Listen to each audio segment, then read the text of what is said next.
You can take the guest room or move out. My wife told me when her pregnant sister suddenly arrived with her husband. Great if you're out by the weekend. Her sister added cheerfully. I moved out. But days later, her smug smile disappeared. Panic took over. He's lying? Mom, tell me he's lying. So there I was standing in my own living room. You know, the one I'd been paying the mortgage on for the past 8 years when my wife Clara decided to drop a bomb. So casual you'd think she was announcing what we were having for dinner. She had that look on her face, that specific gleam in her eye that I'd learned over the years meant trouble was brewing. The kind of look that said, I've made a decision and your opinion is adorable, but ultimately irrelevant. Her smile was so bright it could have guided ships through fog. And she clasped her hands together like she was about to announce we'd won a free vacation to Hawaii.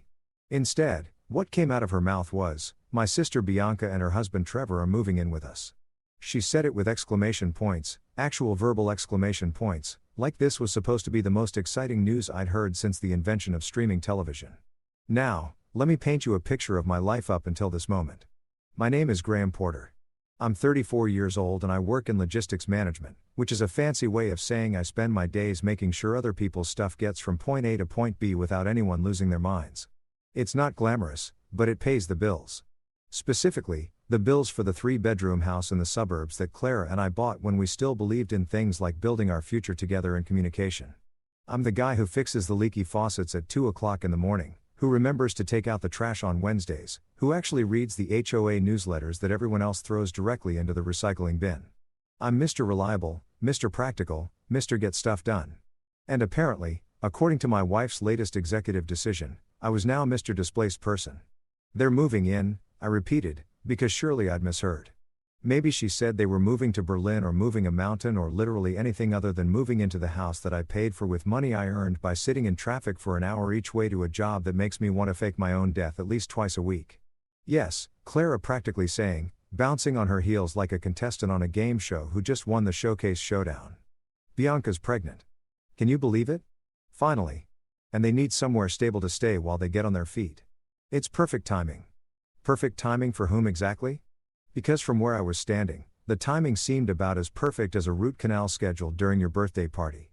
But before I could formulate a response that didn't include the words absolutely and not, Bianca herself materialized in my doorway like some sort of glowing pregnancy specter. And I mean glowing. She had that whole Virgin Mary and maternity genes thing going on. All radiant skin and flowing hair and one hand perpetually cradling her baby bump like it was the Hope Diamond. She looked like she'd walked straight out of a prenatal vitamin commercial, the kind where everyone's laughing in soft focus while eating yogurt in a sunlight kitchen. Graham, she squealed, rushing over to hug me with the enthusiasm of someone who definitely wasn't about to commandeer my bedroom. Thank you so much for understanding. This means everything to us. Trevor and I are just so grateful. Understanding. I hadn't understood anything yet. I'd barely processed the initial announcement and now I was supposed to be grateful that I was being thanked for something I hadn't agreed to. This was moving faster than a con artist's 3-card money game. And I was the mark who couldn't figure out which card was the queen. We'll take the master bedroom, of course.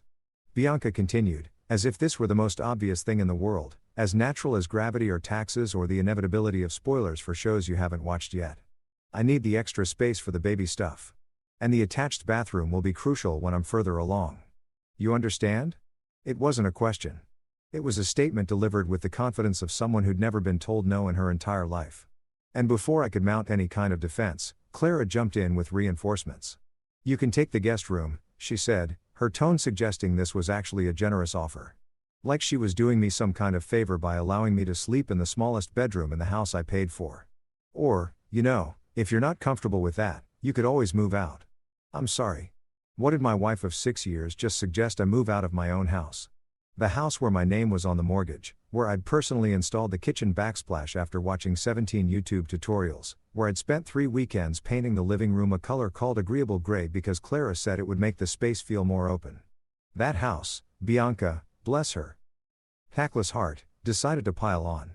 It would be great if you could be out by the weekend. Actually, she said with a smile so chirpy it could have attracted bluebirds and forest creatures to come braid her hair. That way we can start setting up the nursery right away. We've already got the color scheme picked out. Gender-neutral sage green with white accents. Very Scandinavian. Cue the laugh track because surely this was a sitcom, right? Hidden cameras were going to pop out any second, and Ashton Kutcher was going to tell me I'd been punked, and we'd all have a good laugh about that time my wife and her sister tried to evict me from my own home like I was a deadbeat tenant who'd missed 3 months of rent. But no cameras appeared, no laughing audience, just my wife and her golden child sister staring at me expectantly, waiting for me to roll over and play dead like a well-trained dog. I stood there in my living room. Correction, their living room now, apparently wondering at what point my marriage license had transformed into a hotel timeshare contract. When exactly had I signed away my rights to basic human dignity? Was it in the fine print?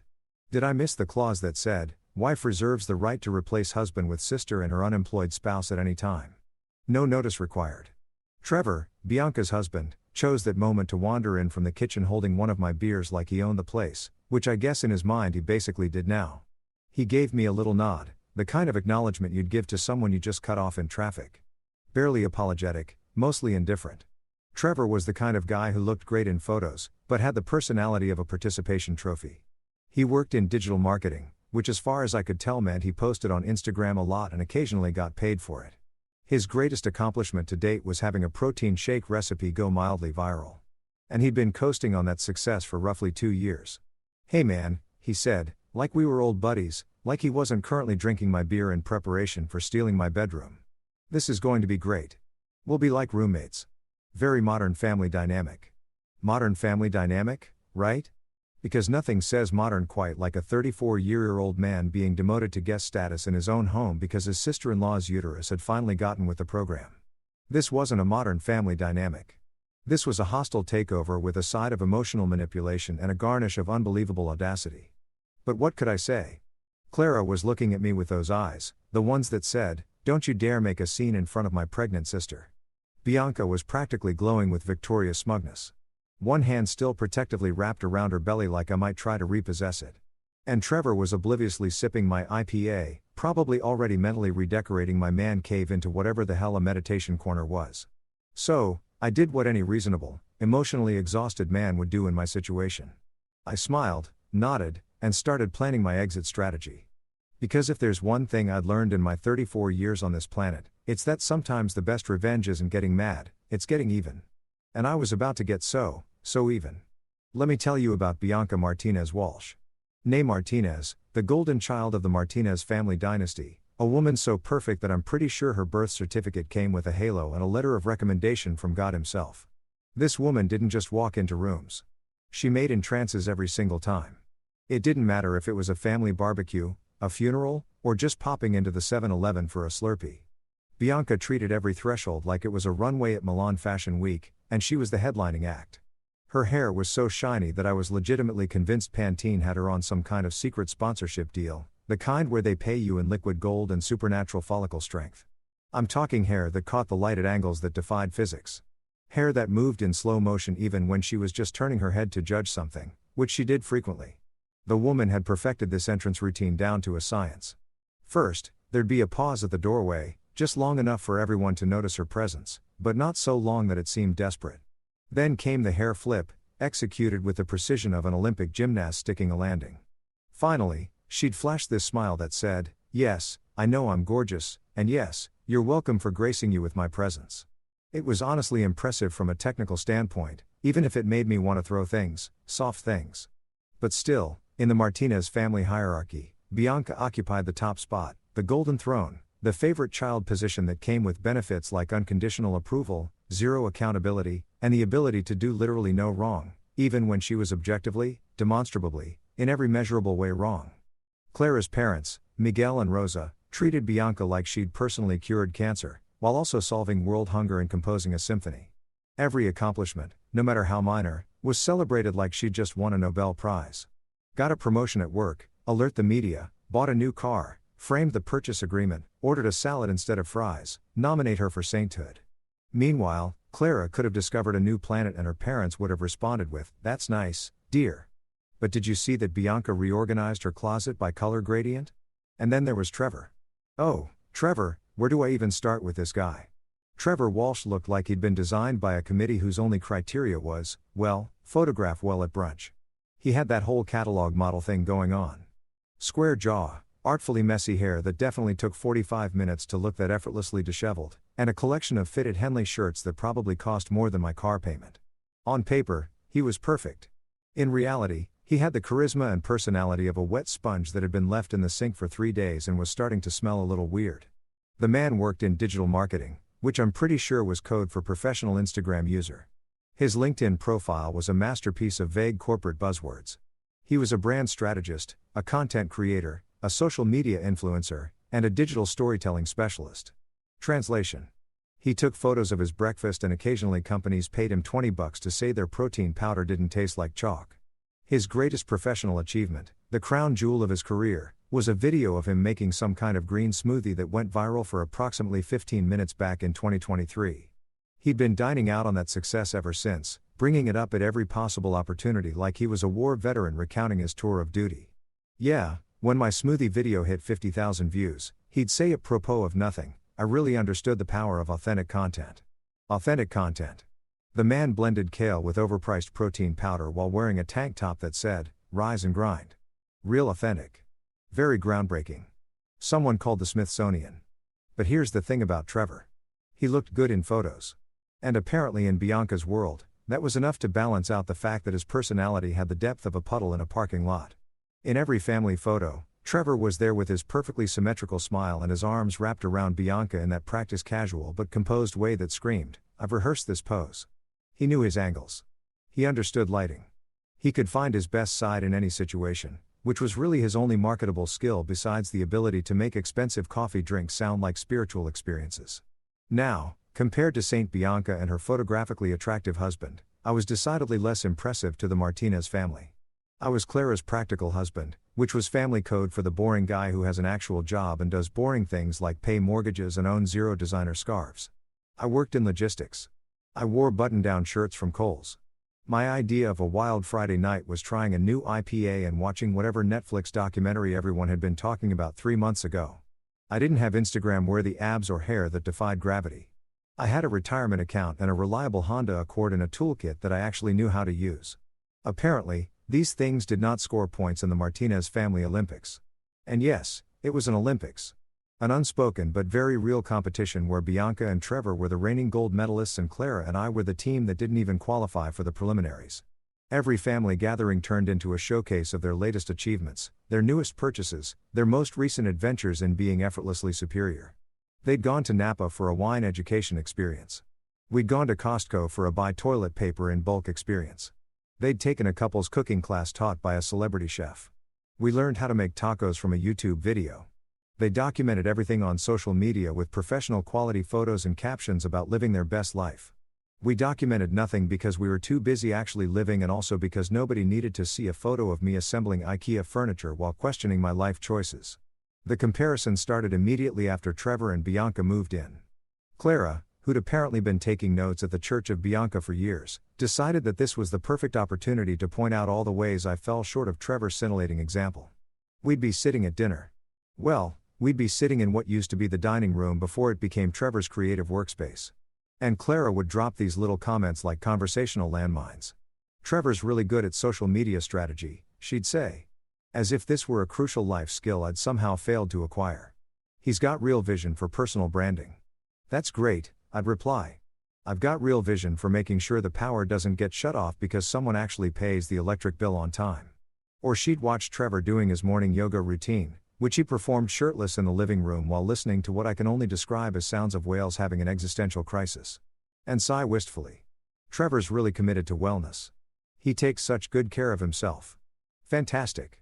I'd say I take such good care of the lawn, the gutters, the water heater that died last month, and the $300 plumber bill that came with it. But my personal favorite comparison came one evening when Clara looked at me with this expression of profound disappointment and said, "You know, you could really learn a thing or two from Trevor. He's just so present, so engaged with life." I looked up from my laptop where I was literally paying our car insurance, engaging with the thrilling life experience of making sure we didn't get arrested for driving uninsured and said "What exactly? How to scroll Instagram for 6 hours without spraining a thumb." Because honestly, Clara, that's a skill I'm okay with not having. My thumbs are fine. They're fulfilled. They're living their best thumb life, doing actually useful things like, typing in credit card numbers so we can maintain our ability to participate in modern society. She didn't appreciate my sarcasm. She never did. Instead, she got that look, that pinched expression that said I was being difficult on purpose, that I was deliberately missing the point, that I was too unsophisticated to understand the elevated plane of existence that Bianca and Trevor occupied. And maybe she was right. Maybe I was missing something crucial. Maybe there was some fundamental wisdom in Trevor's ability to turn drinking a smoothie into a 45-minute meditation on intentional living while I savagely chugged coffee and tried to make it to work before my boss noticed I was late again. The thing was, I didn't want to be Trevor. I didn't want to spend 2 hours at the gym every morning taking selfies between sets.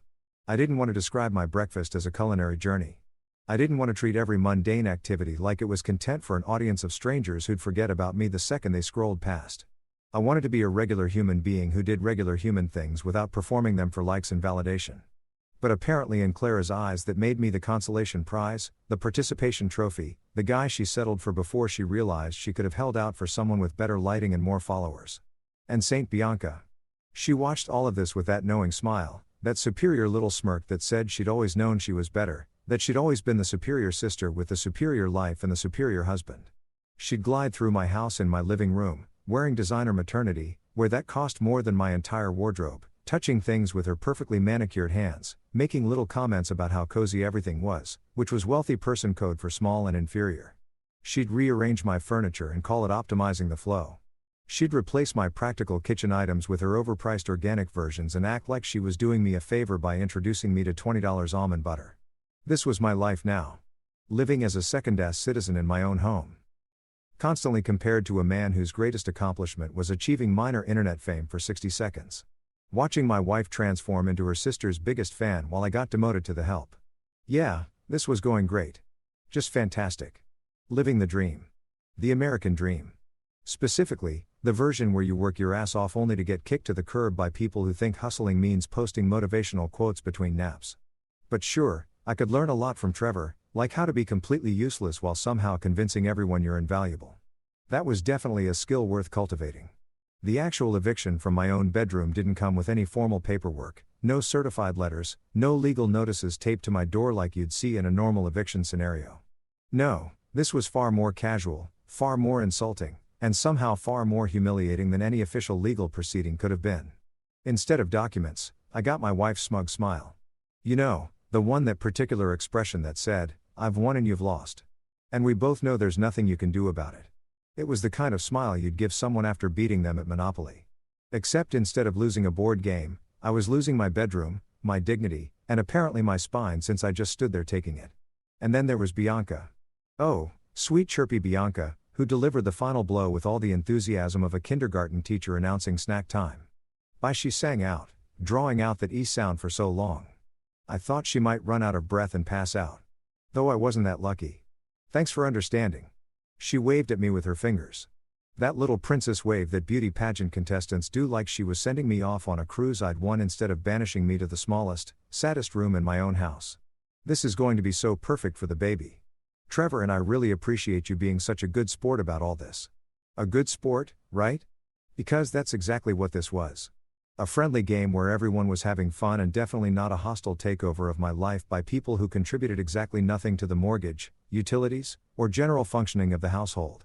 I was being such a good sport that I should probably get a trophy, maybe one of those participation ribbons they give to kids who come in last place just so they don't cry. Congratulations, Graham. You successfully allowed yourself to be steamrolled by your own family. Here's a ribbon and a guest room that smells like your grandmother's attic. Picture this scene.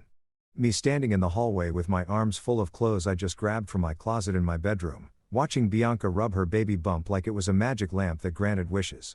Spoiler alert, the wishes it granted were all hers and they all involved me getting screwed over. She had one hand making these slow, deliberate circles over her stomach. The universal gesture for, I'm pregnant, therefore I'm untouchable, and you can't say anything negative to me, or you're basically a monster who hates babies and probably kicks puppies for fun. It was emotional blackmail wrapped in maternity wear, and she was working it like a pro. Trevor, meanwhile, was about as helpful as a screen door on a submarine.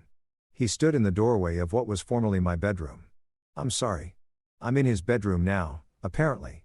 And just shrugged. That was it. One shrug. His entire contribution to this conversation was a physical gesture that said, hey man, what can you do?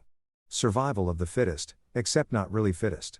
More like survival of the most pregnant and the most willing to be a complete doormat to said pregnant person.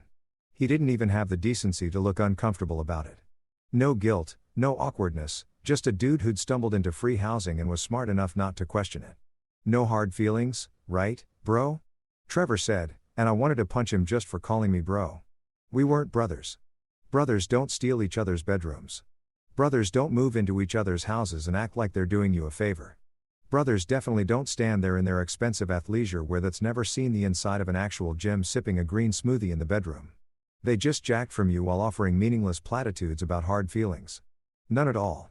I lied through my teeth because what else was I going to say? The truth. That I had so many hard feelings I could build a mountain range out of them. That every fiber of my being was screaming that this was wrong. That this was my house, my room, my life.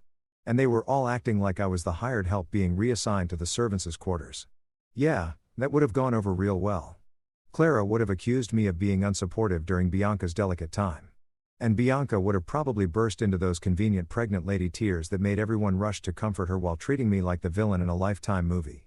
So I smiled, nodded, and retreated to the guest room with whatever dignity I had left, which at this point could fit in a thimble with room to spare. The guest room. Let me paint you a picture of this palace. It was the smallest bedroom in the house, barely bigger than a walk-in closet, located at the end of the hall next to the bathroom that had the noisy pipes. You know those pipes that sound like a dying whale every time someone flushes the toilet? Yeah, those pipes. The room had one small window that looked directly into our neighbor's brick wall, providing a stunning view of absolutely nothing. The carpet was this weird mauve color that I'm pretty sure was installed sometime during the Reagan administration. And it had that flat crushed texture that comes from years of neglect and the occasional storage of Christmas decorations. The closet was half the size of my Royale closet and already full of random junk. Old suitcases, boxes of Clara's childhood stuff that her mom had dumped on us. A broken vacuum cleaner that we kept meaning to fix or throw away, but had instead achieved permanent residence in storage limbo. There was a double bed that we'd bought from IKEA 5 years ago during a misguided attempt to furnish a proper guest room. And I'm pretty sure the mattress had the structural integrity of a soggy graham cracker. Every time you sat on it, it made this concerning wheezing sound like it was dying a slow death and wanted you to know about it. But the smell, oh God, the smell. It was this unique combination of mothballs, old carpet, broken dreams, and what I can only describe as grandma's attic meets abandoned storage unit. It was the smell of forgotten things, of items that had been put away and never retrieved, of air that hadn't properly circulated since the Bush administration. The first time I walked in there with my armload of displaced belongings, that smell hit me like a physical wall and I genuinely considered whether living in my car might be a more dignified option. I dropped my clothes on the wheezing bed and just stood there for a minute, taking in my new reality. This was my life now. This was what 6 years of marriage, 8 years of mortgage payments, and countless hours of home maintenance had earned me. A room that smelled like defeat and featured a lovely view of brick. I could hear Bianca and Trevor in my old room, already making themselves at home. Probably sprawling across my king-sized bed and enjoying the attached bathroom with a good water pressure that I personally fixed last year when the shower head was acting up. That night, I lay on the wheezing bed, staring at the ceiling, which had a water stain shaped suspiciously like Florida, and thought about how I'd gotten here. At what point had I become so expendable? When did I transform from husband and partner to that guy who pays for stuff and can be moved around like furniture? I replayed the conversation in my head, looking for the moment where I could have said no. Could have stood my ground, could have pointed out that this was actually insane and no reasonable person would think this was okay. But every time I imagined standing up for myself, I could see Clara's face, that disappointed look she'd perfected over the years. The one that said I was being selfish and small and not the man she thought she'd married. I could see Bianca's shocked expression, her hand flying to her baby bump in dramatic protection, tears welling up in her eyes as she'd gasp about how she couldn't believe I'd be so cruel to a pregnant woman who just needed help. I could see Trevor shaking his head sadly, probably posting something on Instagram about toxic masculinity and the importance of family support during life transitions. And I could see Clara's parents, Miguel and Rosa, looking at me with such profound disappointment. Their golden daughter's needs being denied by her unreasonable husband. They'd tell everyone at their church, their friends, their bingo group. Can you believe Clara's husband wouldn't give up one room for his pregnant sister-in-law? What kind of man does that? Never mind that it was my house, my money, my room. Those details wouldn't matter. The narrative would be simple. Graham was selfish. Bianca was suffering. End of story. So yeah, I lay there in the guest room that smelled like mothballs and broken dreams, listening to the pipes groan every time someone used the bathroom, staring at the ceiling stain shaped like Florida. And I thought, wow, marriage really is full of surprises. Like surprise homelessness, surprise demotion to second-class citizen in your own home, surprise discovery that your wife values her sister's comfort over your basic human dignity. These were the kinds of surprises they definitely didn't mention in the wedding vows. For better or worse, we'd said, standing at that altar 6 years ago, all hopeful and naive and dressed in expensive clothes we'd only wear once. I thought worse meant things like financial hardship, health problems, family deaths, actual problems that couples face together. I didn't think worse meant your wife will eventually let her sister evict you from your own bedroom while her useless husband drinks your beer and manspreads on your couch. That seemed like crucial information that should have been disclosed up front. Maybe in the prenup I didn't get because I was too trusting and stupid and convinced that love was enough. Love, what a joke. I love Clara. I'd married her, built a life with her, worked my ass off to provide for her. And she'd responded by choosing her sister over me. By treating me like I was disposable, replaceable, less important than keeping Bianca happy. Love was supposed to be partnership, loyalty, having each other's backs. Instead, I got thrown under the bus so fast I had tire marks. I could hear them laughing in the living room, my living room, having a grand old time, probably toasting with my wine to their successful coup. They'd won. I'd lost. And the prize was my own house, my own life, my own dignity. Congratulations to them. But as I lay there in that terrible room, something started to shift in my brain. Maybe it was the smell of mothballs finally killing enough brain cells to affect my judgment. Maybe it was rock bottom finally giving me something solid to push off from. Maybe I just snapped. Whatever it was, a thought crept into my head and wouldn't leave. What if I actually left? Not just to the guest room. Not just to pout for a few days until Clara guilt-tripped me into pretending everything was fine, but actually really permanently left. What would happen then? Would they even notice beyond the sudden absence of someone to pay the bills and fix the broken? Would Clara care, or would she just be relieved that she could give her precious sister even more space? The thought should have made me sad.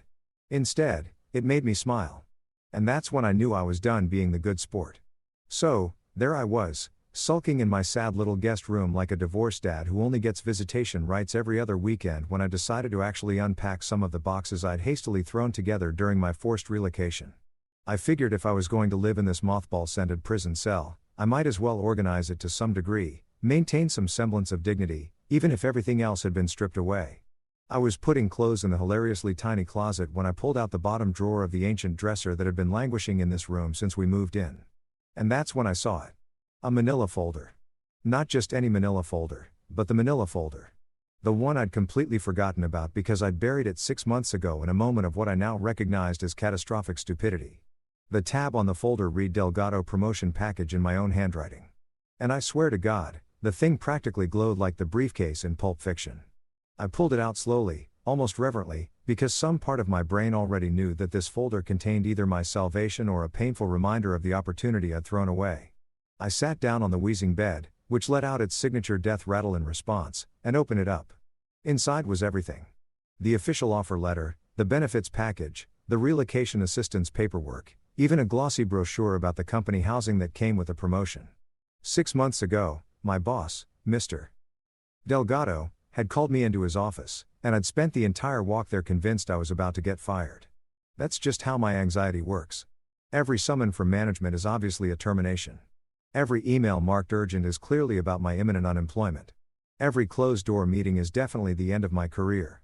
So imagine my shock when, instead of a pink slip, Delgado slid this folder across his desk and said, "Graham, I want you to head up our new regional operations center." It wasn't just a promotion. It was the promotion, the kind that came with a title that sounded important even to people who had no idea what I did for a living. Regional Operations Director. It came with a 30% salary increase, better benefits, actual respect from people who currently treated me like I was one rung above the office plant. But the real kicker, the absolute cherry on top of this vocational sundae, was the housing package. The company owned several studio apartments near the new operations center. And as part of the relocation package, I'd get to live in one rentrée for the first year, then at a drastically reduced rate after that. I'd looked through the brochure like it was pornography, which for a guy who'd been paying a mortgage that devoured half his paycheck every month, it basically was. The apartments were modern, clean, located in a nice part of town with actual restaurants and coffee shops instead of just gas stations and sad strip malls. Hardwood floors, updated appliances, in-unit washer and dryer, central air that actually worked. The photos showed these beautiful minimalist spaces with natural light streaming through large windows. The kind of place you'd see in a lifestyle magazine article about urban professionals who have their lives together. The commute would be 5 minutes. 5 minutes. I currently spend an hour each way sitting in traffic, listening to the same radio stations play the same songs, watching my life tick away in 15-minute increments while I breathed exhaust fumes and questioned every decision I'd ever made. But 5 minutes, I could walk to work in good weather. I could go home for lunch. I could actually have a life that didn't revolve around sitting in my car contemplating the sweet release of death while some DJ made terrible jokes between pop songs I'd heard 800 times. I brought the folder home that day so excited I was practically vibrating. This was it. The break we needed. The opportunity that would change everything. Better pay, better location, free housing for a year. We could finally pay down some debt. Save actual money. Maybe even take a vacation that didn't involve staying with Clara's parents and pretending to enjoy her mom's cooking. I'd walk through the door ready to celebrate, ready to plan our future, ready to finally feel like I was moving forward instead of just treading water. And Clara had shot it down so fast my head spun. She didn't even pretend to consider it. I hadn't even finished explaining the benefits before she was shaking her head. Her expression already said in that way that meant the decision was made and any discussion would be purely performative. We can't move, she'd said simply, like it was the most obvious thing in the world. I need to be close to family. My parents are getting older. Bianca might need me. And besides, all our friends are here. Our friends, right? By our friends, she meant her friends who tolerate my presence at social gatherings. And by Bianca might need me, she apparently meant I need to be available to let Bianca move into our house and take over our lives at a moment's notice. Though I guess she didn't want to spoil that surprise 6 months early. And her parents getting older. Miguel was 58 and ran triathlons. Rosa taught Zumba 3 times a week. They weren't exactly knocking on death's door, but apparently the possibility that they might need help sometime in the next 30 years was enough reason to torpedo my career advancement. I tried to argue, tried to point out that we'd still only be 45 minutes away from her parents, that we could visit on weekends, that this was a huge opportunity that might not come around again. But Clara had deployed her secret weapon, tears. Not the loud, dramatic, sobbing kind, but the quiet, disappointed tears that made me feel like I was proposing we move to Mars instead of the next town over. I thought you understood how important family is to me, she'd said, her voice wobbling just enough to make me feel like a monster. I guess I was wrong about what matters to you. What matters to me? Like wanting career advancement and financial stability somehow meant I didn't value family. Like trying to improve our lives was a betrayal of her sacred duty to remain within a 15-mile radius of her parents' house forever. But I caved because that's what I did. I told Delgado, thanks, but no thanks. That family obligations required me to stay local, that I appreciated the offer, but couldn't accept. He looked disappointed, but not surprised, probably because I had pushover written all over my face. The promotion went to Jenkins, a guy who definitely didn't deserve it, but had the advantage of not being married to someone who weaponized guilt like it was an Olympic sport. And I'd shoved the folder in a drawer and tried to forget about it. Tried to convince myself that I'd made the right choice, that marriage was about compromise, that Clara's needs were just as important as mine. I'd been a good husband, a supportive partner. I flipped through the papers and found a business card that had been paperclip-ipped to the offer letter. Jessica Reyes, HR Director, with her direct phone number and email written in pen at the bottom and under that a handwritten note. If circumstances change, Graham, please reach out. We'd still love to have you on the team if circumstances change. Well, Jessica, I thought circumstances have changed so dramatically that I'm basically living in a different reality than I was 6 months ago. 6 months ago, I was a husband with a bedroom and some semblance of dignity. Now I was a guest in my own house, sleeping in a room that smelled like my grandmother's attic if my grandmother had given up on life and started a mothball collection. I sat there on that terrible bed, holding that folder like it was the Holy Grail, and my brain started doing math. The timeline of the universe suddenly snapped into sharp focus. I turned down the job 6 months ago to stay close to Clara's family. And what had happened immediately after? Nothing for a while. But then about 3 months ago, Bianca had announced her pregnancy. And 2 months ago, she'd started making noises about how expensive rent was, how hard it was to save money, how nice it would be to have family support during this special time. And 1 month ago, Clara had started getting distant, distracted, spending hours on the phone with Bianca, having hushed conversations that stopped whenever I walked into the room. The con had been months in the making, and I'd been too stupid to see it coming. Clara had kept me here, anchored to this location, close to family, right where Bianca could swoop in and take over whenever it suited her. Whether Clara had been in on it from the beginning or had just been a willing accomplice when the opportunity arose, I didn't know. But either way, I'd sacrificed a massive career opportunity to stay close to people who apparently thought I was disposable. My brain said, run, just pack up everything. Call Jessica Reyes. Beg for the job if it was still available and get the hell out of this situation before it got any worse. My pride, what little remained of it, said, stay. Staying meant fighting for what was mine.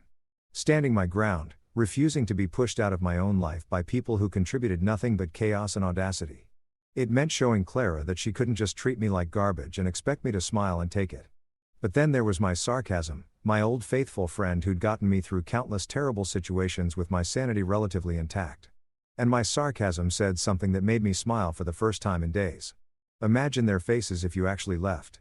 Oh, that was a beautiful image. I let myself really picture it for a minute. Clara coming home to find me gone. Really gone. Not just sulking in the guest room, but actually moved out. Bianca realizing that the guy who paid the mortgage had left the building. Trevor understanding that his free ride had just evaporated. All of them standing around my house with my furniture and my appliances, suddenly realizing that someone had to actually pay for all this stuff and that someone was no longer around. Would they panic? Would they scramble? Would Clara finally understand that treating your spouse like a tenant with no rights might have consequences? Would Bianca's perfect Instagram-worthy life suddenly develop some cracks? Would Trevor have to actually get a real job instead of posting motivational quotes about hustle culture while doing literally nothing productive? The more I thought about it, the better it sounded. Not out of pure spite. Okay, maybe partially out of spite. I'm only human, but because staying mint accepting this as my new reality. Staying mint agreeing that I deserve to be treated this way, that my needs and feelings were less important than Bianca's comfort and Clara's desire to play supportive sister. Staying meant spending the next however many months living in this terrible room, watching my wife prioritize everyone except me, slowly dying inside while pretending everything was fine. I looked at the folder again, at the glossy photos of the apartment I could have been living in. At the salary I could have been earning. At the life I could have been living if I hadn't been stupid enough to think that sacrifice equals love. The papers even included the contact information for the moving company the company had contracted with, pre-approved for relocation assistance. Everything was right there. A complete escape plan handed to me 6 months ago that I'd been too blind to appreciate. I picked up my phone. It was 8:47 p.m. on a Tuesday. Way too late to call HR, but I could send an email. My fingers hovered over the keyboard for a moment. That last little bit of doubt trying to creep in. Was I really going to do this? Was I really going to blow up my marriage over a bedroom, but it wasn't about the bedroom? Not really. It was about respect, dignity, being valued as a human being instead of treated like a convenient ATM who also did household repairs. It was about Clara's face when she told me I could take the guest room or move out. Like those were equally reasonable options. It was about Bianca's chirpy thanks for understanding while she rubbed her magic wish ranting baby bump. It was about Trevor's shrug, that casual dismissal of my entire existence. Screw it. I opened my email and started typing. Saturday morning arrived with the kind of perfect weather that made you believe in divine intervention. Clear skies, mild temperature, just enough breeze to keep things comfortable. God himself was apparently on my side for this glorious exodus. I'd been up since 5 a.m. running on pure adrenaline and spite, which is honestly a more powerful combination than any energy drink on the market. I'd spent the entire week secretly packing, labeling boxes in my office during lunch breaks, coordinating with the moving company that the job relocation package covered, and working out every single detail of my escape plan like I was planning a heist. Ocean's 11 had nothing on me. I was Ocean's 1, solo operation, maximum efficiency, zero regrets. The moving truck pulled up at exactly 8 a.m., right on schedule, and I swear I heard angels singing. It was one of those big professional trucks with the company logo on the side. The kind that said, "This isn't some amateur operation with a buddy's pickup truck and a case of beer." This was legitimate, organized, and most importantly, already paid for by my new employer. I met the movers at the door, two guys named Marcus and Danny, who looked like they moved furniture for a living and could probably bench press a refrigerator without breaking a sweat. They had clipboards. They had dollies. They had that professional efficiency that comes from doing this job 1,000 times. I loved them immediately. Everything on this list goes. I told Marcus, handing him the inventory, I'd carefully prepared. If it's labeled with a blue sticker, it's mine. If it's not labeled, leave it. Marcus scanned the list and let out a low whistle.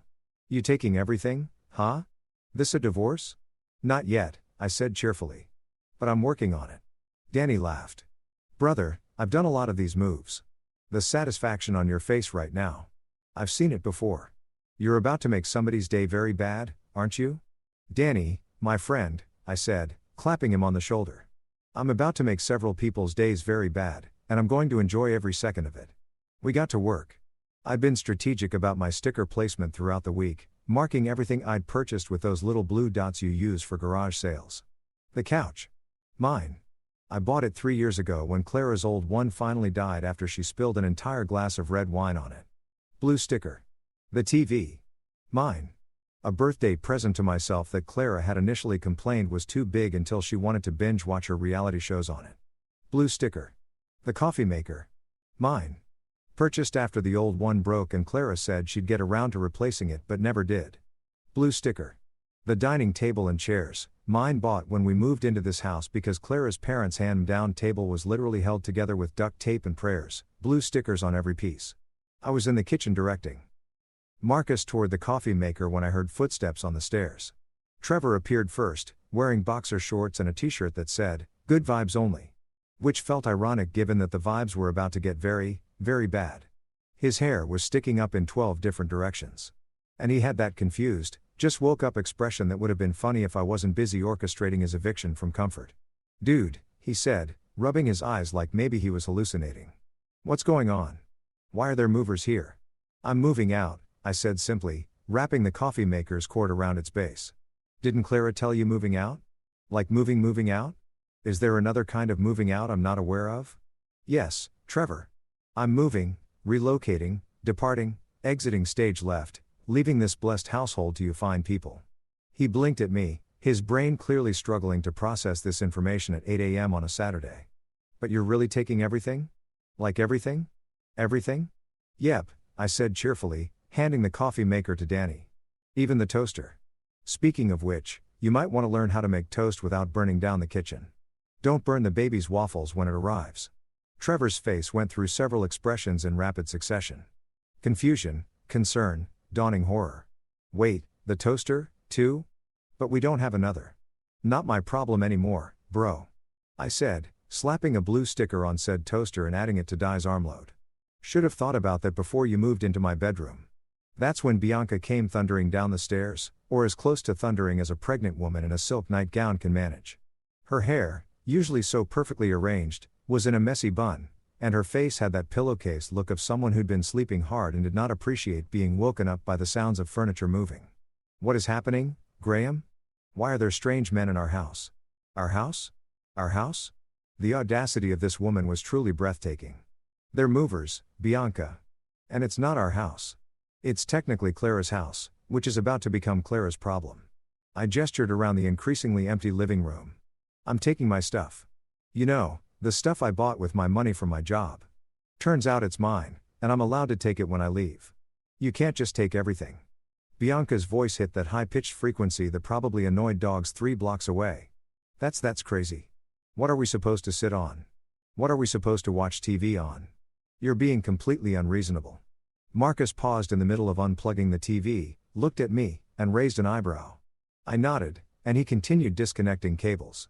"Well, Bianca," I said, adopting my most reasonable tone, the one you'd use to explain basic concepts to a particularly slow child. "You could sit on the floor. It's very trendy right now. Very minimalist. Very Japanese. I hear it's great for your posture. As for TV, you've got phones, don't you? Trevor's always on his anyway. Just hold it really far away and squint." "This is insane," she sputtered, her hand automatically going to her belly in that protective gesture she deployed whenever she wanted to remind everyone she was pregnant and therefore beyond criticism. Clara, get down here." Clara appeared at the top of the stairs in her bathrobe, looking like she'd been expecting this, but hoping it wouldn't actually happen. That's the face of someone whose bluff just got called, whose gamble just crashed and burned. She came down slowly, each step deliberate, and I could see her brain working overtime, trying to figure out how to spin this, how to make me the bad guy, how to guilt me into backing down. "Graham," she said carefully, using that calm, condescending tone she'd perfected over 6 years of marriage. "What are you doing? What does it look like I'm doing?" "I'm moving out. You said I could take the guest room or move out. I'm choosing option B, surprise." "I didn't think you'd actually," she started, but I cut her off. Didn't think I'd actually leave? Yeah, I got that impression. Funny thing about treating people like they're disposable. Sometimes they take the hint and actually dispose of themselves from the situation. Who knew? Marcus and Danny were working with impressive efficiency, clearly enjoying the drama while maintaining professional demeanor. They'd moved on to the dining room, and Marcus was already unscrewing the legs from the table. Trevor watched with increasing horror as each piece of furniture disappeared, like watching his comfortable lifestyle evaporate in real time. "You're really taking the dining table?" Trevor asked, his voice cracking slightly. "Where are we supposed to eat?" "I don't know, man. Maybe you could use that creativity you're always posting about on Instagram. Manifesting and abundance and all that. Manifest yourself a table. Use the power of positive thinking. Ask the universe to provide." I couldn't keep the sarcasm out of my voice even if I'd wanted to. "Or here's a wild idea. You could buy one with money from a job. You know what those are, right?" His face flushed red, but he didn't have a comeback because we both knew he hadn't paid for a single thing in this house. He'd been living rentree in my space, eating food I paid for, using utilities I covered. And now reality was crashing down like a house of cards in a wind tunnel. Bianca had moved on to a different strategy. Tears. Not the quiet, dignified kind, but the loud, heaving sobs of someone who's used to crying getting them what they want. "How could you do this to us?" "To me? I'm pregnant. We need stability.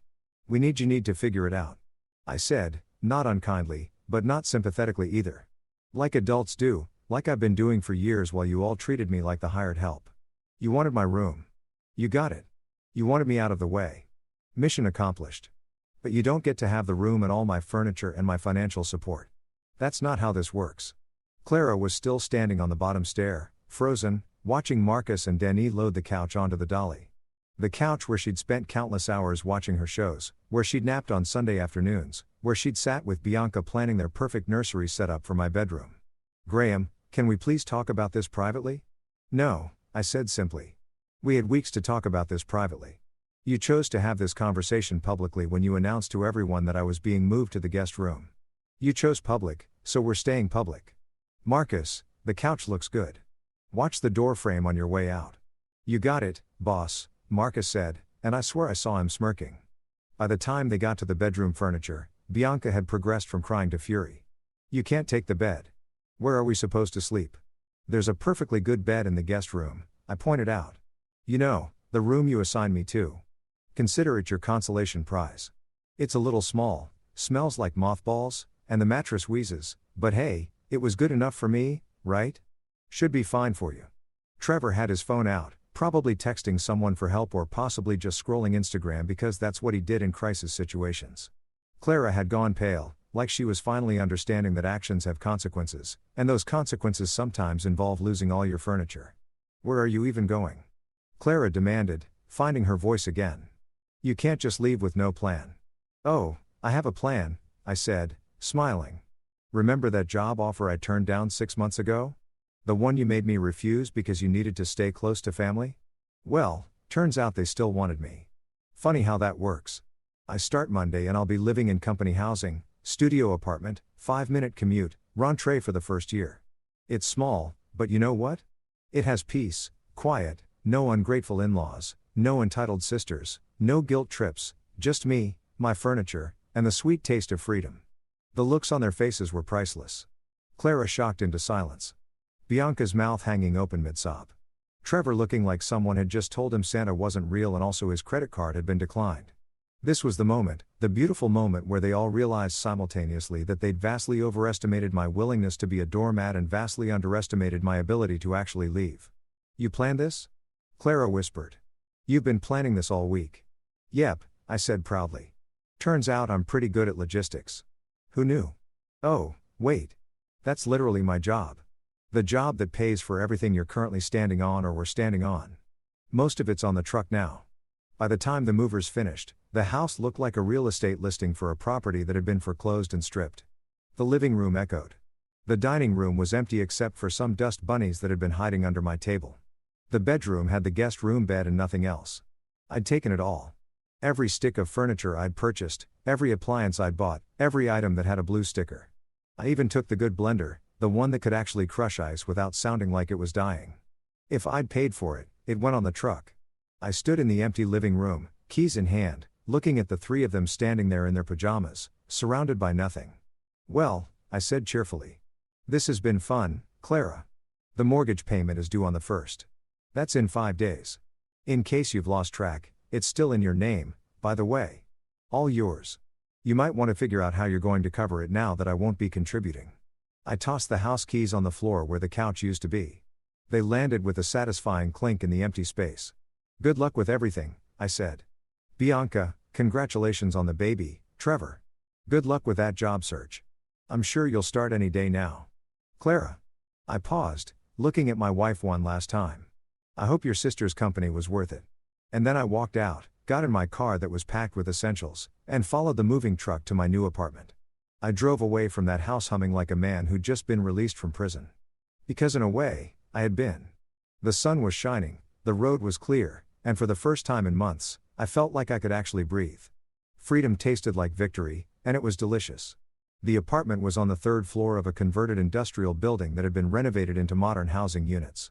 The kind of place that real estate listings describe as urban chic and character-filled.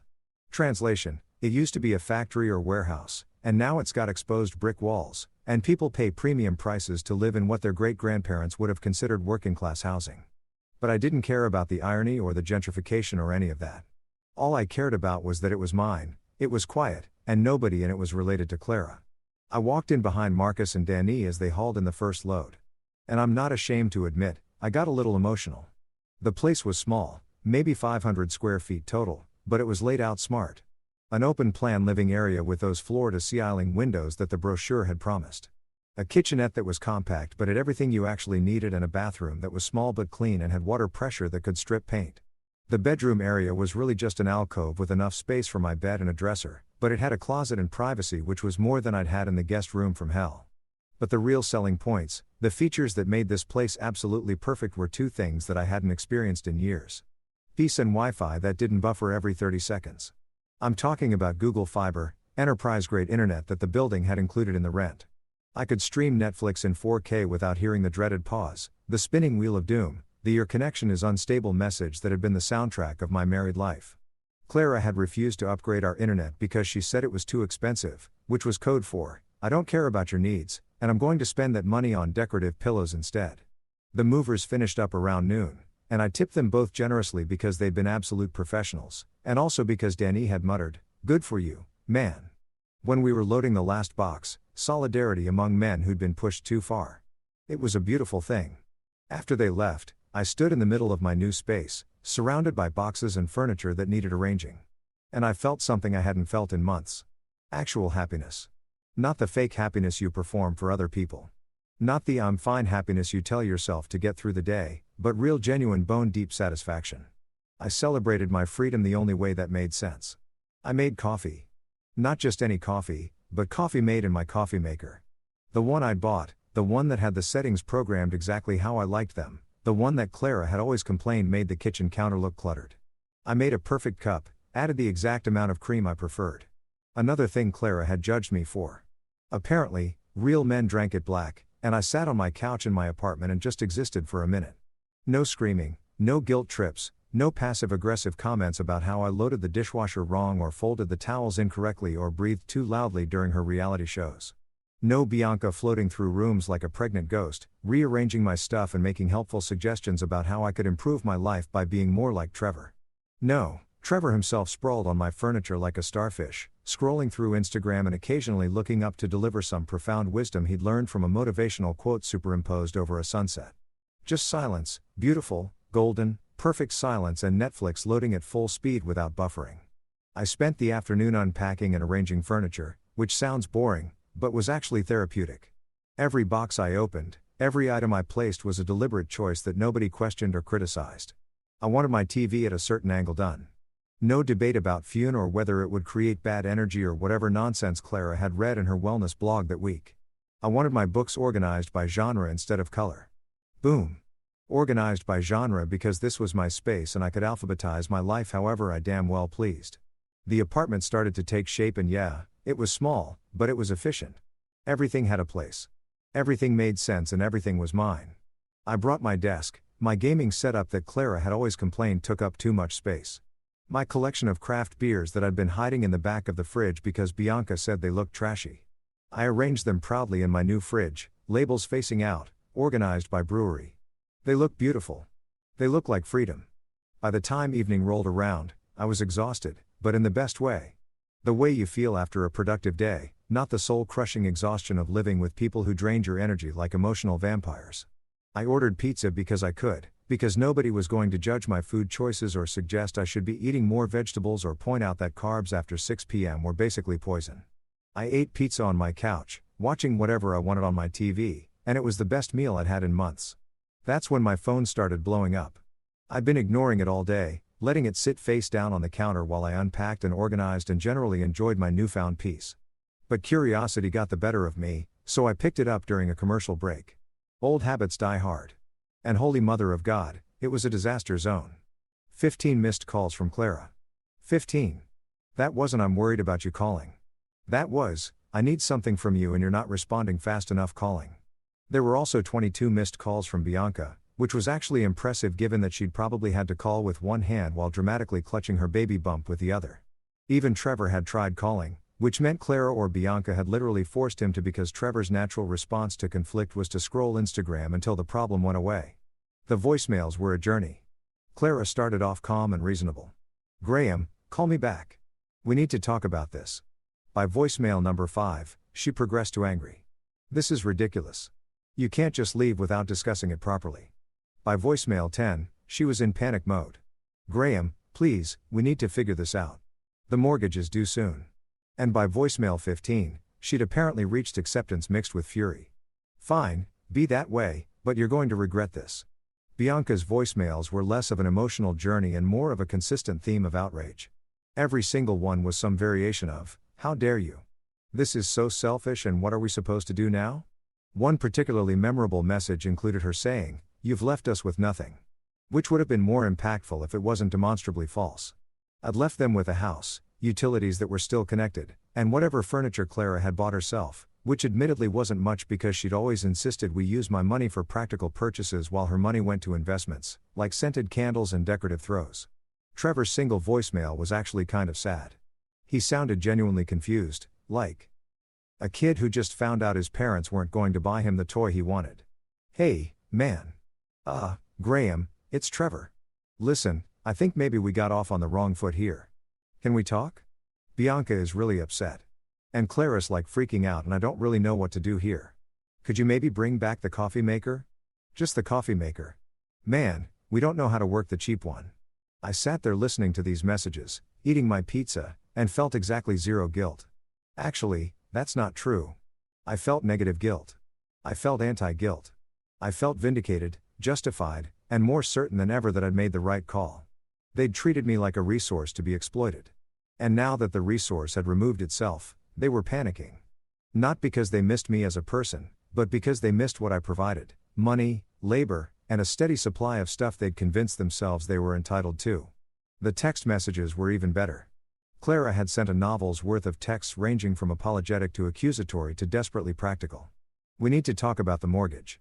You can't just abandon your responsibilities. I'm sorry if you felt unappreciated, but this is extreme. How am I supposed to pay for everything? Bianca needs stability right now. You're being incredibly selfish. Please just come back so we can discuss this like adults." Like adults, right? Because adults give away their bedrooms to their in-laws and sleep in mothballs guest rooms without complaint. Because adults let their spouses unilaterally make major household decisions without discussion. Because adults definitely don't pack up and leave when they're treated like second-class citizens in their own homes. My mistake. Bianca's texts were somehow even more entitled. She'd sent pictures of the empty rooms with captions like, "Look what you did. And we have nothing to sit on and the baby's room is empty because of you." The baby's room. The baby that wasn't even born yet needed a room, but I didn't need a bedroom. The logic was staggering. One text said, "Mom and Dad are so disappointed in you," which would have hurt if I gave a single damn what Clara's parents thought of me. Miguel and Rosa had made it clear years ago that I was just the guy who married their daughter, not actually part of the family. Their disappointment wasn't a threat. It was a Tuesday. I sipped my beer, one of my trashy craft beers that I'd liberated from the fridge, and smiled at my phone. This was amazing. This was better than cable. They were all spiraling. Realizing that they'd pushed too far, and I was sitting here in my peaceful apartment eating pizza and watching their panic in real time through the magic of modern telecommunications, I thought about responding. I really did. I composed several texts in my head. Sorry, can't hear you over the sound of my Wi-Fi not buffering. Have you tried manifesting furniture? Thoughts and prayers for your sitting situation? Maybe if you rub Bianca's belly hard enough, a couch will appear. But I didn't send any of them. Know why? Because not responding was so much better. Radio silence was the most powerful response I could give. Every hour I didn't answer was another hour they spent panicking, arguing with each other and realizing that maybe, just maybe, they'd screwed up. Let them sit with that. Literally sit with it on the floor since they didn't have furniture. Instead, I finished my pizza, cracked open another beer, and queued up a movie I'd been wanting to watch for months, but hadn't because Clara hated action films, and Trevor always wanted to watch whatever indie documentary was trending. The movie streamed perfectly. Not a single buffer. Crystal clear picture on my TV that I'd paid for and would never have to share again. That night, I went to bed in my bedroom area, in my apartment, and I slept better than I had in years. No sounds of Bianca and Trevor doing whatever they did at night in the room next to mine. No Clara sighing dramatically every time I moved. No Trevor's alarm going off at 5 a.m. for his morning Instagram photo shoot that he called sunrise motivation content. Just quiet darkness and the comfortable knowledge that I was exactly where I deserved to be. My phone was still blowing up on the nightstand, buzzing with increasingly desperate messages, but I turned off the vibrate function. They could call all they wanted. They could text until their thumbs fell off. I had finally learned the most important lesson of my adult life. You can't force people to value you. But you sure as hell don't have to stick around while they prove that they don't. For the first time in months, hell, maybe years, I smiled for no reason. Just a genuine smile in the dark, lying in my bed, in my space, living my life. They'd thought I was disposable, that I'd just take whatever they dished out because that's what I'd always done. They'd kicked me out thinking I had nowhere to go, nothing to fall back on, no options beyond accepting my demotion to family servant. But I was the only thing that had been holding their circus together. I was the foundation, the support beam, the weight-bearing wall. And now they had each other. Clara, Bianca, and Trevor, 3 people with a combined understanding of financial responsibility that could fit in a shot glass. They had a house with a mortgage due in 5 days. They had empty rooms that needed furniture. They had bills that needed paying. They had reality knocking on their door. And I had peace. Honestly, best trait of my life. And it was only day 1. A few days into my new life of blissful solitude, I realized I'd made one critical error in my escape plan. I'd forgotten to update my mailing address with about 17 different companies. And some important stuff was probably still being delivered to the old house. Specifically, my new insurance card and the title to my car that I'd been waiting on from the DMV. So, despite every instinct in my body screaming, "Don't go back there," I had to make one more trip to enemy territory. I drove over on a Wednesday afternoon, timing it for when I figured Clara would be at work and the golden couple might be out doing whatever unemployed people do during the day. Probably a juice cleanse or a couple's yoga class or some other activity that costs money they didn't have. I had my key. Wait, no, I didn't. I'd thrown it on the floor during my dramatic exit. Crap. I knocked on the door of my former residence like a stranger, which felt both ironic and completely appropriate. Clara answered, and she did not look good. Her hair was up in a messy bun that was messy in the "I haven't washed this in 3 days" way rather than the trendy way. She was wearing sweatpants and an oversized t-shirt, and her eyes had that puffy quality that comes from either crying or not sleeping or both. For a split second, I almost felt bad. Almost. "Graham," she said flatly. "Come for more stuff to take." "Just here for my mail," I said, keeping my voice neutral. "Insurance card should have arrived by now." She opened the door wider and I walked into what used to be my house. The place looked like a sad showroom for furniture stores going out of business, a couple of folding chairs in the living room, a card table in the dining area, and I could see through to the kitchen where Bianca was standing with her arms crossed like a security guard at a nightclub who just spotted fake IDs. Well, Bianca said as I entered the kitchen where the mail was always dumped on the counter.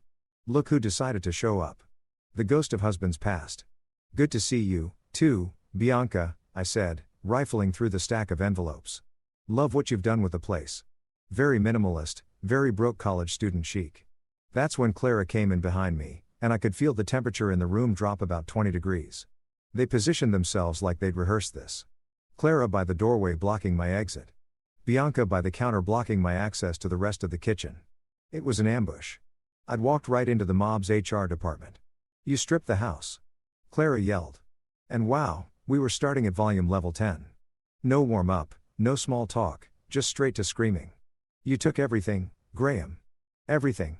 I looked up from the mail, found my insurance card, score, and raised an eyebrow. Correction, I said calmly, which I knew would infuriate her more than yelling back. I reclaimed my investments. There's a difference. Your investments? Bianca's voice could have shattered glass. She stepped closer, one hand protectively on her belly, because of course it was. You can't just take everything without permission. That's theft. Oh, this was rich. This was beautiful. I actually laughed, which was apparently the wrong response based on how red Bianca's face turned. Oh, sweetie, I said, and I let all the condescension I'd been holding back for weeks drip into those two words. Permission was implied every single time I swiped my credit card. Every time I paid the bill, every time I signed the receipt. That's how ownership works. I bought it, therefore it's mine, therefore I can take it wherever I want. It's not theft when you're taking your own property. It's called moving. You're being completely unreasonable, Clara said. And I could see tears starting to form in her eyes. Weaponized crying. Classic move. We needed that furniture. How are we supposed to live here with nothing? I don't know, Clara. How was I supposed to live in the guest room with my dignity? But nobody seemed concerned about that, did they? I found the DMV envelope with my car title and shoved it in my pocket. Maybe you could try what normal people do. Buy furniture with money that you earn from jobs. We don't have money for furniture right now. Bianca snapped. In case you haven't noticed, I'm pregnant. We're trying to save for the baby, right? Saving for the baby by living rentrée in someone else's house and demanding they give up their bedroom. That's some solid financial planning right there. You should write a book. How to mooch your way through pregnancy. A guide to entitlement. Where was Trevor during all this? I looked around and spotted him sitting in the corner on one of those folding chairs, scrolling through his phone like his device held the secrets to world peace, or at least an escape route from this conversation. He was wearing noise-canceling headphones, actual headphones. His wife and sister-in-law were in a screaming match with the guy who used to pay their bills, and Trevor was listening to a podcast or lofi beats or whale sounds or whatever the hell he filled his empty head with. Don't you have anything to say? I called over to him. He looked up slowly, pulled one headphone off, and blinked at me like I just materialized out of thin air. Huh? Your wife is yelling at me about furniture. Want to contribute to the conversation? Maybe offer to get a job and buy some? He looked at Bianca, then at Clara, then back at his phone. The vibes are really off in here, man, he said, and put his headphone back on. The vibes. The vibes were off. This man's entire contribution to the crisis was a comment about vibes. I started laughing. I couldn't help it. This was the guy Clara thought I should learn from. This was the superior husband, the better example, the man who understood what really mattered in life. And what mattered to Trevor, apparently, was avoiding conflict and maintaining his good vibes at all costs. You know what? I said, still chuckling. This has been fun, but I've got my mail and I've got a life to get back to. You ladies have a great time figuring this out. Trevor, keep those vibes immaculate, buddy. I headed for the door and Clara tried one more time. Graham, wait. Can we please just talk about this like adults? We made a mistake, okay? We should have been more considerate, but you can't just abandon us like this. I stopped at the doorway and turned back. They all looked miserable.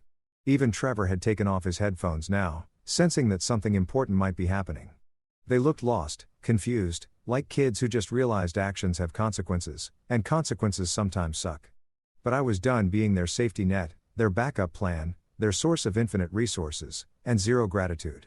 2 days after the kitchen showdown, my phone rang at 7 o'clock in the morning, which was already a red flag because nobody calls at 7 a.m. unless someone died or someone's about to commit murder. I looked at the screen, Bianca, and seriously considered letting it go to voicemail. But curiosity won out because I had a feeling this wasn't going to be another please bring back the toaster situation. What? I answered, not even pretending to be polite at this hour. Where's the money? Bianca's voice was shaking. That particular tremor that comes from rage mixed with panic. Where is the insurance money, Graham? I sat up in bed, suddenly very awake. What insurance money? Don't play dumb. Clara told me that when your dad died, there was life insurance. A lot of it. She said it was in a joint account that you were both saving it. Where is it? Oh, this was going to be good. I could practically feel the plot twist coming like a freight train and I was here for every second of it. Bianca, I said slowly. I hate to break this to you, But there is no money. There never was any money. Well, there was money briefly about 7 years ago when my dad died, but it's been gone for a long time. Silence on the other end. Then you're lying. I'm really not. That insurance money paid off Clara's student loans, covered the down payment on the house, and furnished the place when we moved in. It's been gone for years. Why would Clara tell you? And then it hit me. Oh my God, she told you there was money so you'd move in, she said. Bianca's voice cracked.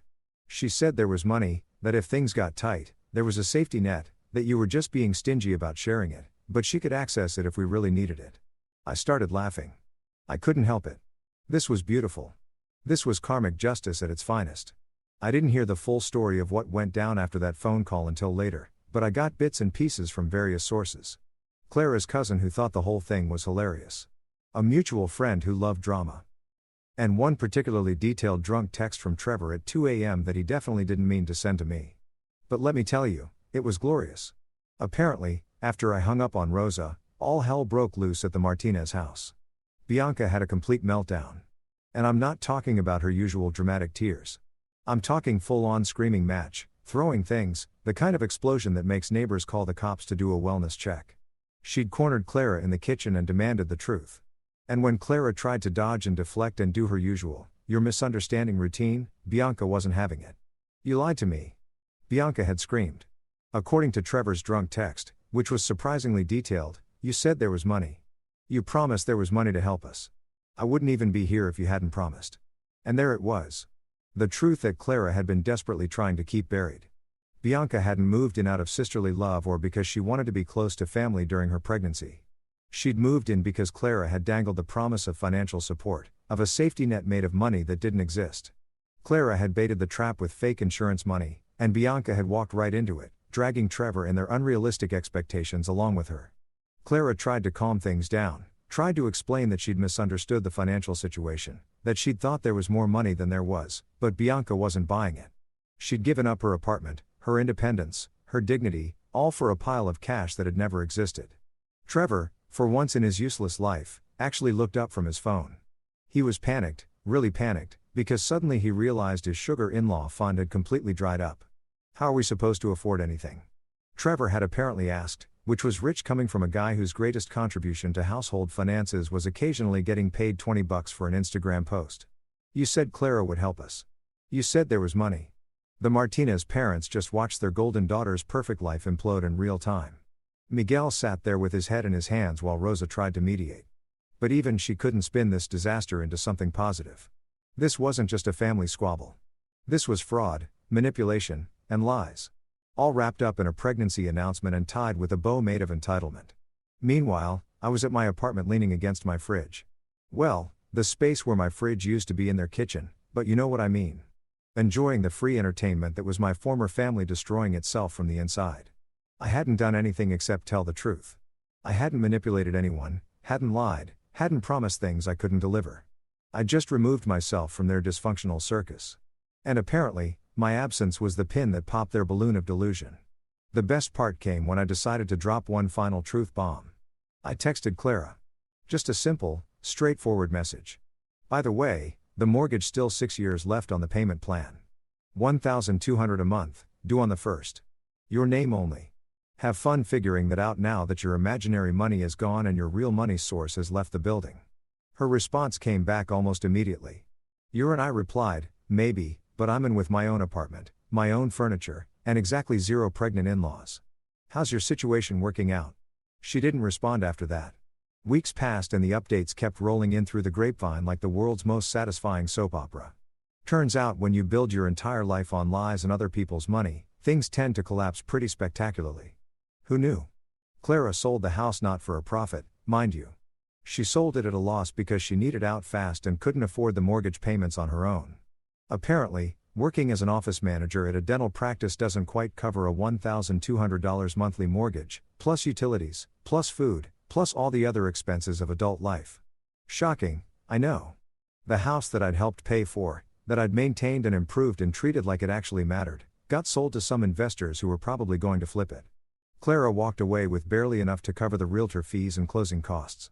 Bianca and Trevor moved into a cramped 1-bedroom apartment on the bad side of town.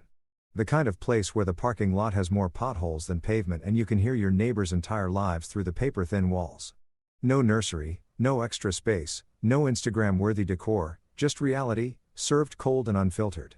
Trevor was supposedly looking for jobs, which I translated as scrolling LinkedIn for 5 minutes a day while perfecting his napping skills. Bianca had taken a part-time job at a retail store, working while visibly pregnant, which I'm sure was humbling for someone who'd spent the last few years treating employment like it was beneath her.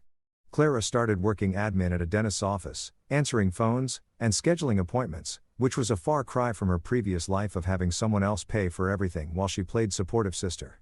I heard through mutual friends that she looked tired all the time, that the spark had gone out of her eyes, that she'd stopped posting on social media because her life was no longer worth documenting. And me, I thrived. I got promoted 3 months into my new position. Because turns out, when you're not emotionally exhausted from living with ungrateful people, you actually perform better at work. Who could have predicted that? I decorated my apartment with furniture that didn't match, but was mine. Hung posters that Clara would have called tacky and generally lived like a human being who enjoyed his own space. I started going to this cafe near my apartment every Saturday morning, one of those trendy places with exposed brick and overpriced cappuccinos. Clara had always called places like this pretentious and refused to go to them, which in hindsight was just another way of controlling what I did and where I went. Now, I went there every week, ordered the most expensive drink on the menu, and sat by the window reading or just people watching, enjoying the simple pleasure of doing whatever the hell I wanted. For the first time in years, I smiled for no reason. Not because something funny happened, not because I was performing happiness for someone else, but because I was genuinely content. I'd wake up in my apartment, make coffee in my coffee maker, sit on my couch, and just exist peacefully. No drama, no guilt trips, no walking on eggshells around people who viewed me as a resource rather than a person. The irony wasn't lost on me. They'd kicked me out thinking I was disposable, that I was the weak link, that they could easily replace what I provided. Clara had looked at me and seen someone she could manipulate and control. Bianca had looked at me and seen a wallet with legs. Trevor had looked at me and seen. Well, Trevor probably hadn't looked at me at all, too busy with his phone, but I was the only thing holding their whole circus together. I was the foundation, the load-bearing wall, the person who actually understood how adult life worked.